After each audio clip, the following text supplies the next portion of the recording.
मेरठ के अमित जानी समाजवादी पार्टी के नेता रहे हैं, चाचा शिवपाल सिंह के बेहद खास, और अब वो फिल्म प्रोडक्शन के क्षेत्र में अपना पांव रख चुके हैं। पिछले कुछ एक दिनों से वो चर्चाओं में हैं। सीमा हैदर की कास्टिंग को लेकर रबूपुरा आई पाकिस्तानी महिला सीमा हैदर की कास्टिंग को लेकर, और अब उनको धमकियां मिल रही हैं, उनको जान से मारने की धमकी मिली है। कुछ कट्टरपंथी हैं उनकी तरफ से मेरे साथ मौजूद हैं। अमित भाई, ये बताइए कि सीमा हैदर को अपनी फिल्म में कास्ट करने का जो विचार है, ये कैसे आया? देखिए, कोई भी फिल्म जब बनती है तो पहले उसकी स्टोरी लिखी जाती है, फिर स्क्रीन प्ले, फिर डायलॉग। तो जब स्क्रीन प्ले लिखा जाता है तो एक एक सेकंड लिखी जाती है मूवी की, किसका क्या रोल है, किसका क्या डायलॉग है, कहाँ शूट होगा। तो हमारी इस 2.25 घंटे की जो फिल्म है, इसमें एक रोल है भारत के अंडरकवर एजेंट का, जो पाकिस्तान और कराची में है, और वहाँ से हाफिज सईद की सूचनाएं भारत को लीक करता है, आईबी को बताता है। वो कैरेक्टर बाई चांस फीमेल है।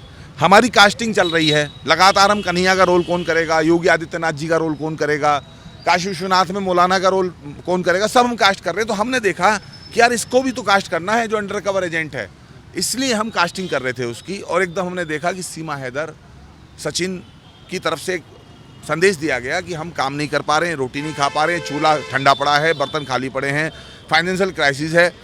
फिर मैंने जब बैक में गया तो देखा कि सीमा फिल्म में भी काम करना चाहती है। उसने पहले अपनी इच्छा जाहिर की है, और रील्स देखता था, कैमरे के सामने उसका कॉन्फिडेंस देखता था कैमरा फेस करते हुए। मैंने कहा ये कर सकती है। जैसे जौहरी हीरे को पहचान लेता है, जैसे कोई फिल्म प्रोड्यूसर, फिल्म डायरेक्टर भी पहचान लेता है कि कौन तेरा कैरेक्टर में साइड बैठेगा। हमने कहा अरे हो गया काम, इसको पैसे चाहिए, हमें कैरेक्टर चाहिए, तो हम किसी और को 5-10 लाख रुपए देंगे, सबको ही देंगे, करोड़ों रुपए देंगे जो रोल करेंगे, तो इसको ही दे दो यार, इसका बड़ा फायदा भला। ऐसा तो नहीं एटीएस से पहले आपने पहचान लिया हो असली जासूस को? नहीं, वो तो देखो, उस जांच वाले विषय में तो मैं नहीं कहना चाहता।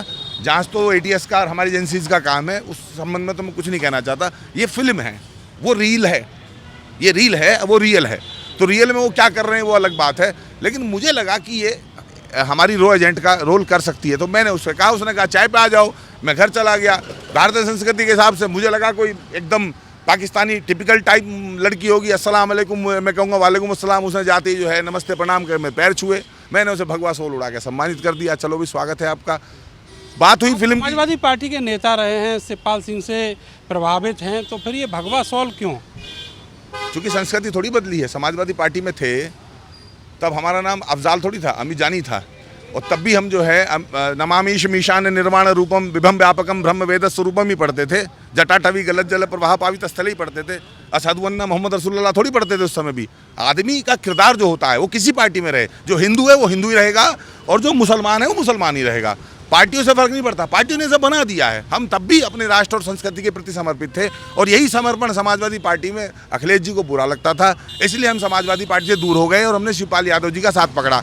अब शिवपाल यादव जी जब सपा में चले गए, हमने अपना बिल्कुल अपनी दुकान, अपने ढाई चावल अलग कर लिए कि अब हम आपके साथ नहीं। चावल आपने अलग कर लिए, लेकिन आपकी ही पार्टी का पुराना साथी जो है वो अब आपको टारगेट कर रहा है। आप कह रहे हैं कि धमकियाँ दे रहा है। पहले और भी करेंगे, अभी और भी आएंगे।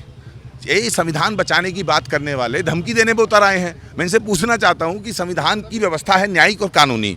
जब आपको लगता है अमित जानी की जो टीजर है उसके अंदर अजान के नोट्स हैं, उसने आरोप लगाया कि अमित जानी का जो टीजर है उसमें अजान के नोट्स हैं, उसमें अल्लाहू अकबर है, उसमें सरतन से जुदा है, उसमें एक नारा दिया गया, ये विद्वेष फैलाने के लिए है। मैं कह रहा हूँ आप कानून में क्यों नहीं जा रहा है? मेरे टीचर के खिलाफ कोर्ट में चले, सुप्रीम कोर्ट चले, थाने में चले, मुकदमा लिखाइए। संविधान की बात आप ही करते हैं कि विचार से नहीं संविधान से देश चलेगा, तो आप मेरे खिलाफ मुकदमा क्यों नहीं लिखाते?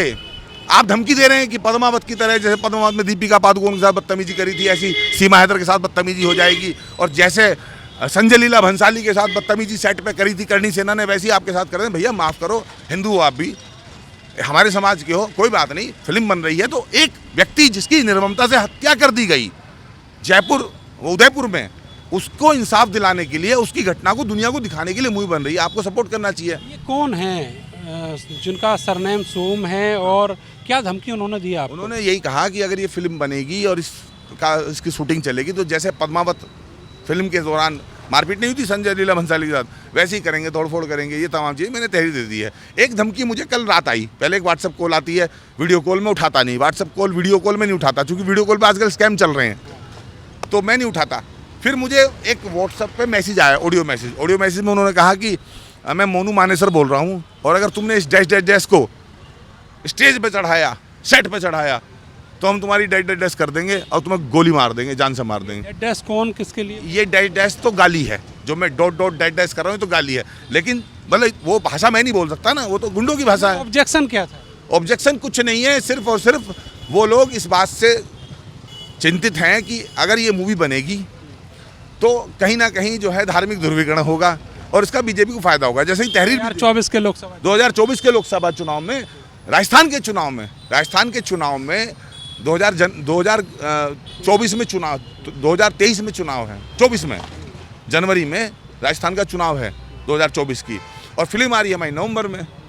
तो जब पूरा राजस्थान एक बार देखेगा मूवी को, हमने इसलिए नहीं बनाया कि बीजेपी को फायदा हो, लेकिन ऑटोमेटिकली होगा। मकसद तो जैसे आप टाइमिंग बता रहे हैं उस हिसाब से मकसद तो वही है कि बीजेपी को फायदा मिल जाए। नहीं, मकसद ऐसा है, जैसे कश्मीर फाइल आई, कश्मीर फाइल जो है वो आई अप्रैल में, अगर वो फरवरी में आ जाती तो लोग यही कहते कि देखो ये विधानसभा चुनाव में योगी जी को फायदा पहुंचाने के लिए है। लेकिन वो प्रचारित तो बहुत सारी हो गई थी, लोग जान गए थे क्या है। कश्मीर फाइल से पहले भी सरकार बन गई योगी जी की, ऐसी सरकार तो वहाँ बीजेपी की बन रही है, कोई फिल्म आए ना आए उससे कोई फर्क नहीं पड़ता। लेकिन चूंकि हमें मार्च में दूसरी मूवी देनी है, बंगाल डायरी, हमारी एक दूसरी मूवी पे काम चल रहा है, उसकी स्क्रीन प्ले स्क्रिप्ट सब लिखा गया है। ममता बनर्जी के राज में जो दंगे हो रहे हैं और वहाँ जो जेनोसाइड हो रहा है उस पर हमारी ऑलरेडी मूवी बन रही है, तो हमें नवंबर में उसके शूट पे जाना है, नवंबर, दिसंबर, जनवरी, मार्च में उसको रिलीज करना है। जो आपको धमकियां मिली हैं, अब आप क्या सुरक्षा मांग रहे हैं या फिर आपने शिकायत की है, कहाँ की है, क्या चाहते हैं? मैंने साधारणतः सामान्य रूप से शिकायत कर दी है, मुझे कोई सुरक्षा की आवश्यकता नहीं है। देवादिदेव महादेव मेरे रक्षक हैं, मुझे किसी से डर नहीं लगता है धरती पे। जैसे कोई कहता है ना कि मैं ईश्वर के अलावा किसी से डरता हूँ, कोई कहता है मैं अल्लाह के सिवा किसी से डरता हूँ, मैं किसी नहीं डरता हूँ इस धरती पे। मैं सुरक्षित हूँ, उत्तर प्रदेश में हूँ, योगी जी की सरकार है, यहाँ मच्छर भी मरने वाला नहीं है, किसी की इतनी औकात नहीं है। मैंने अपने गाने में भी कहा है, कौन है जो हथियार लेके गोली चला सके और कौन है जो पिस्टल लेके हाथ में यूपी को हिला सके? कोई नहीं है, सब बिलों में घुस गए। अतीक अहमद, मुख्तार अंसारी जैसे तो अपनी जान बचा रहे हैं, इनकी क्या औकात है टुच्चे पुच्चे होगी ये छोटे छोटे। अब ये माने कि शिवपाल सिंह वाला जो करंट है वो खत्म है और अब बीजेपी की तरफ जाने को तैयार है अमित जानी? सच कहने के लिए तैयार हैं, बीजेपी के लिए कोई आवेदन नहीं है, बीजेपी में जाने के लिए कोई शिवपाल खास से चुनाव तो लड़ेंगे 27 में, वो भविष्य गर्म में है। शिवाल खास से लड़ेंगे, नहीं लड़ेंगे, जब तक जिएंगे नहीं बीजेपी के टिकट पे लेकिन नहीं कोई कुछ नहीं है, ऐसा कुछ नहीं है, मन में कुछ नहीं है, ऐसा चाह नहीं मैं सुरबा ला के गहनों में गूथा जाऊं। मुझे बस इतना है कि मैं अपने धर्म संस्कृति के लिए लड़ता रहूं, और यहाँ मुझे ये फायदा है कि यहाँ मुझे कोई टोकेगा नहीं कि नहीं ऐसा मत करो, नहीं वंदे मातरम मत कहो, भारत माता की जय मत कहो, अयोध्या मत जाओ, रामलला के दर्शन मत करो। यहाँ को टोकना तो शुरू कर दिया ना? नहीं, ये टोकते थे, शिवपाल जी नहीं टोकते थे, शिवपाल जी ने समाज में और लोग भी टोक रहे हैं ना धमकियां। हाँ, धमकी, हाँ, तो ये तो अब मैं पहले अंदर था तो अंदर मुझे भाई भाई करके समझाते थे, अब मैं उनके जेल से बाहर आ गया तो वहाँ से चिट्ठी लिख के धमकी दे रहे हैं, तो कोई बात नहीं। वो जो धमकी आपको फ़ोन पे मिली है जिसमें एक ऑडियो मैसेज आया, वो असली मोनू मानेसर है या नकली है? अभी तो जांच का विषय है। मैं तो मोनू मानेसर को जानता नहीं, ना कभी मिला, ना मेरी कभी टेलीफोन पे बात हुई। दंगा हो गया भैया हरियाणा में, आप कह रहे हैं जानते नहीं? नहीं, मतलब मैं व्यक्तिगत रूप से नहीं जानता। ऐसे तो मैं कोंडोलीजा राइस को भी जानता हूँ, अमेरिका की रक्षा मंत्री थी, रिचर्ड आर्मिटेज को भी जानता हूँ, लेकिन सवाल ये नहीं, मैं कभी उससे मिला नहीं, वो मेरा कोई दोस्त नहीं। नाम सुन रहे हैं कि वो दंगे गंगे के धुरी में कहीं उसका नाम चल रहा है, पहले चला था नासिर जुनैद वाला मामला था, लेकिन वैसा मेरे व्यक्तिगत परिचय नहीं, तो मैं वो इससे नहीं जानता। एक चीज़ ये बताओ, आप जब भी कोई नया काम करते हैं आप चर्चाओं में रहते हैं, सुर्खियां बटोरते हैं और कोशिश ये करते हैं किसी तरह पब्लिसिटी मिले, मीडिया में लोग जाने कि अमित जानी फिर से जो है एक्टिवेट हैं कहीं पे। नहीं, फिल्म का तो काम ही ऐसा, फिल्म जो है अगर रिलीज होगी, अब बताइए अमित जानी पे आरोप क्यों है?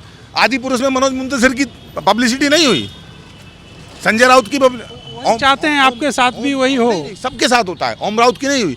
अगर फिल्म बना रहे थे संजय लीला भंसाली तो क्या उनकी पब्लिसिटी नहीं हुई? क्या इस देश में लोग राजकुमार संतोषी को नहीं जानते? क्या प्रकाश झा को नहीं जानते? क्या सीमा हैदरी क्यों है? ऐसा क्या है सीमा हैदर बनाता? पहले आपकी बात जो जवाब थी, फिल्म जो बनाता है उसकी पब्लिसिटी तो इसलिए होगी 10-12 करोड़ हम लगाएंगे, 130 करोड़ लोगों को पर्दे पे देखने के लिए 2500 स्क्रीन पर फिल्म को रिलीज करेंगे, तो कौन बना रहा है, कौन रोल कर रहा है, पब्लिसिटी तो होगी, इसमें मेरी क्या गलती है? सीमा हैदरी क्यों? सीमा हैदर इसलिए चूंकि मुझे लगा वो कर सकती है, क्योंकि मुझे लगा वो हिंदुस्तान में अब आप रील्स देख रहे हैं, एक से एक बड़ी बड़ी प्रतिभाएं जो हैं भरी पड़ी, मौका उनको भी देने ना मौका। एक सीमा हैदर तो है नहीं, हाफिज सईद का रोल भी सीमा हैदर कर रही है क्या? योगी जी का रोल कौन कर रहा है?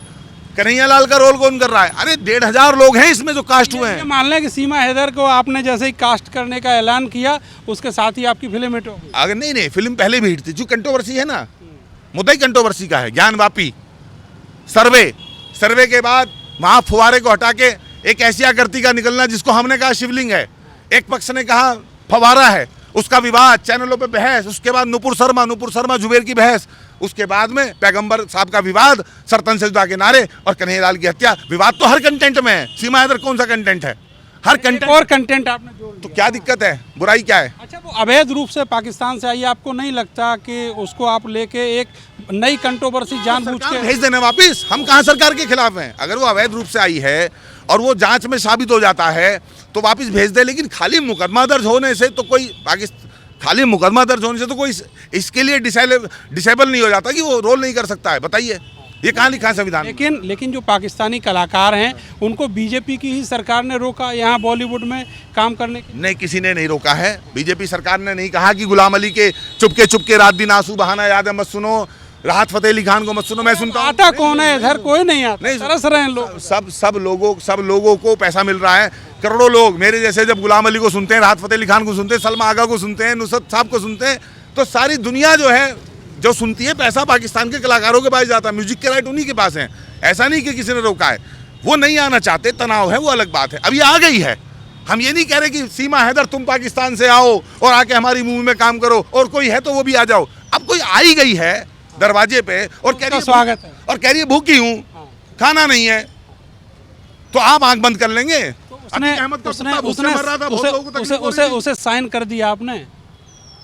भाई ऑफर दे दिया, रिहर्सल के लिए डायलॉग दे दिए, ATS की क्लीन चिट मिलते ही साइन भी कर देंगे। उसने हाँ करी। हाँ तो सबके सामने करी, कैमरे पे कहा जानी जी ने ऑफर दिया, स्वीकार है सबके सामने। अब ये माना जाए कि सीमा हैदर आने वाले समय में फिल्म इंडस्ट्री में हीरोइन कितनी चिंता है।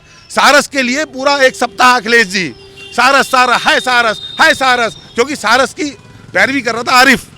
यहाँ सीमा की पैरवी कौन कर रहा है? अमित जानी। चिड़ अमित जानी से है, सीमा हैदर से नहीं है।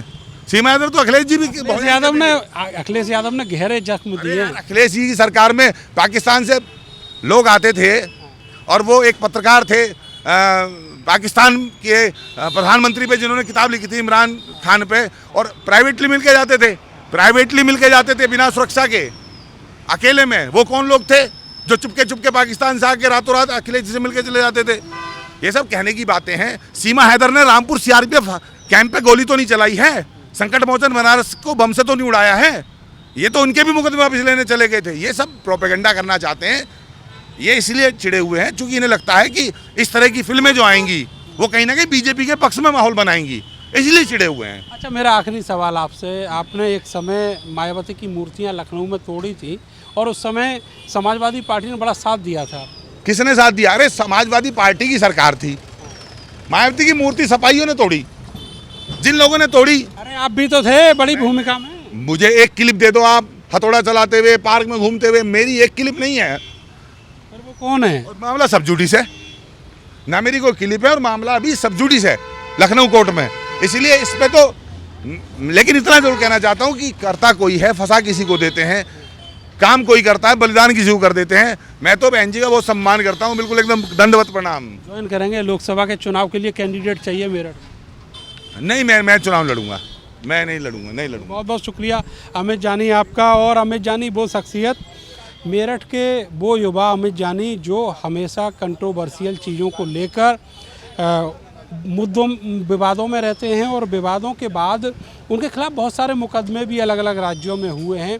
और अब नया विवाद सीमा हैदर से जुड़ा हुआ, जिसमें उन्होंने उनको कास्ट करने का ऑफ़र दिया है और अब अमित जानी को धमकियां मिल रही हैं, ऐसा कहना है।